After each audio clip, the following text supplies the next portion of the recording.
حضرت امام حسن علیہ السلام کی مظلومانہ شہادت کے بعد حضرت عباس علیہ السلام ہمیشہ امام حسین علیہ السلام کے شانہ بشانہ رہے۔ جوانی کو امام علی مقام علیہ السلام کی خدمت میں گزار دیا۔ بنی ہاشم کے درمیان آپ کا خاص رعب اور دبدبہ تھا۔ جناب عباس بنی ہاشم کے 30 جوانوں کا حلقہ بنا کر ہمیشہ ان کے ساتھ چلتے تھے۔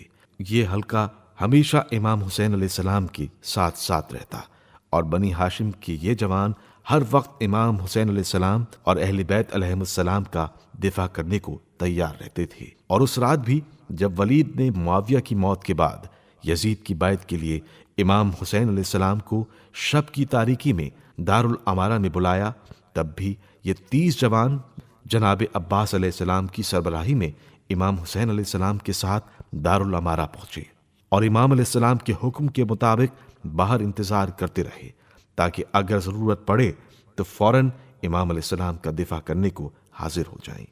امام حسین علیہ السلام جب دارالامارہ پہنچے تو ولید نے آگے بڑھ کر آپ علیہ السلام کا استقبال کیا اور معاویہ کی موت کی خبر سنائی۔ ساتھ ہی امام کو یزید کا حکم سنایا جس میں اہل مدینہ سے بالعموم اور امام حسین علیہ السلام سے بالخصوص بیعت لینے کا کہا گیا تھا۔ امام حسین علیہ السلام نے ولید کی طرف متوجہ ہو کر فرمایا، ہم اہل بیت نبوت ہیں، صبح ہو جائے تو سب لوگوں کے سامنے اپنے موقف کا اظہار کریں گے۔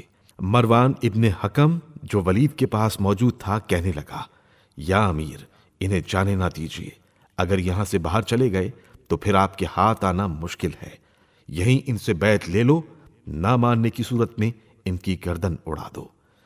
امام حسین علیہ السلام نے مروان پر ایک تحقیر آمیز نگاہ ڈالی اور فرمایا، اے نیلی آنکھوں والی ماں کے بیٹے، کیا تو مجھے قتل کرے گا یا یہ؟ پھر امام علیہ السلام نے ولید سے کہا، ہم اہل بیت نبوت، معدن رسالت، محل آمد و رفت ملائکہ ہیں اور یزید ایک فاسق و فاجر، شراب خوار، نفس محترم کو ناحق قتل کرنے والا ہے، کبھی بھی مجھ جیسا یزید جیسے کی بیعت نہیں کر سکتا۔ یوں امام حسین علیہ السلام نے واضح طور پر یزید کی بیعت نہ کرنے کا اعلان کر دیا۔ ادھر امام حسین علیہ السلام کی آواز بلند ہوئی، ادھر حضرت عباس علیہ السلام بنی ہاشم کے جوانوں کے ہمراہ دربار ولید میں داخل ہوئے۔ مروان اور ولید نے حضرت عباس علیہ السلام کی قیادت میں بنی ہاشم کے شیروں کے تیور دیکھے تو امام علیہ السلام کو گزن پہنچانے کی ہمت نہیں کی۔ حضرت امام حسین علیہ السلام جوانان بنی ہاشم کے جھرمٹ میں محلہ بنی ہاشم پہنچے۔ گھر واپس تشریف لانے کے بعد امام حسین علیہ السلام نے مدینہ چھوڑنے کا ارادہ کیا اور مکہ حرم امن الہی کی طرف کوچ کا حکم دیا۔